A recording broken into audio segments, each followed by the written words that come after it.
Ancient Greeks built bodies that still define the perfect physique today, but they didn't have modern workout routines, supplements, or even calorie counting apps. Instead, they used a secret workout routine and a nutrition plan that no one really follows today.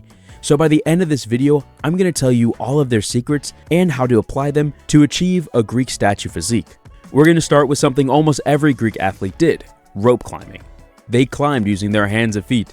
Sometimes they just hung from a beam until their grip gave out. It may sound simple, but it's not really just one exercise. That one move alone works your back, your arms, your core, even your grip, all at the same time. This exercise is the base of their whole philosophy. When modern people work out, they only target one specific muscle group, but the Greeks, they targeted multiple at a time. And they didn't stop with just rope climbing. They also did curls. Yeah, actual curls. They used stone or metal weights called halteres and curled them from the waist up to the shoulders. And here's where it gets interesting. They weren't just doing it to build their biceps. They would also hold out the weights in front of them while doing lunges, arms fully straight, and it also builds your shoulder muscles. And this is actually an important part to understand because wide shoulders give you that aesthetic look that the Greeks had. This small muscle decides most of your aesthetic, so you should prioritize it if you want to look like them. And these are just the exercises. In a minute, we'll get to the systems that they built around all of this because that's what actually got people jacked. Now here's one exercise that you must put in your routine, and almost nobody does it, but it matters more than it seems, which is isometric holds. You literally just hold your arms out in front of you, that's it, just hold. Then hold them out to the sides and hold again. Sometimes a partner would even try to push down their arms, but they would just resist. No movement, just tension. Now it sounds easy, but if you hold your arms straight out to your sides for 60 seconds, you'll see it's not as easy as it sounds. And another move they did trained rotation. It's like twisting deadlift with lighter weight, pulling across the body. One move and your core, hamstrings, and back are all working. No machine needed. So you got all these moves, climbing, curling, holding, twisting, but exercises alone did not build their physiques. Because the system they followed was so strict and disciplined, honestly, most of us wouldn't last it. Now let me tell you about their most effective system. Now the Greeks didn't just show up and go hard. They had an actual system, a 4-day cycle, and that made everything more effective. It was called the Tetrad. It sounds like a dinosaur, but that's not why they called it. And to really get it, just imagine a week in the life of an ancient Greek wrestler. Let me tell you a story. One day he walks onto the training ground, not going all out. This day is more like a preparation day or a warm-up day, around 70 to 75% of effort. It's almost identical to Soviet training, which I covered in a different video.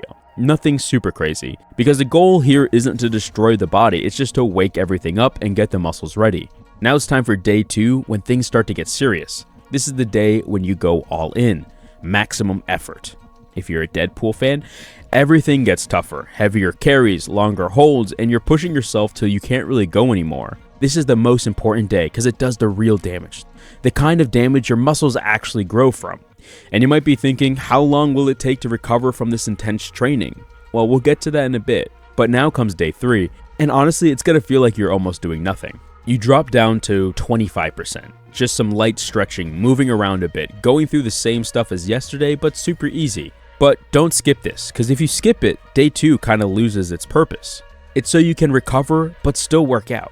And then day 4 rolls in. You bring it back up. Not all the way up, but around to 50%. So you're still practicing, staying sharp, working on your technique and your control. Basically, you're only working on the little things. Please don't destroy yourself, just stay ready. And after that, you go back to day 1. Same loop again and again. No overthinking it. No, I feel like doing something different today. Just stick to the cycle.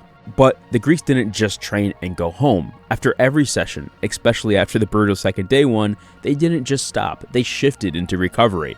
Like proper recovery. They'd rub olive oil over their muscles, then take this curved bronze tool, which is called a strigil, and scrape it off. It sounds weird, I know, but think of it like a squeegee for your skin.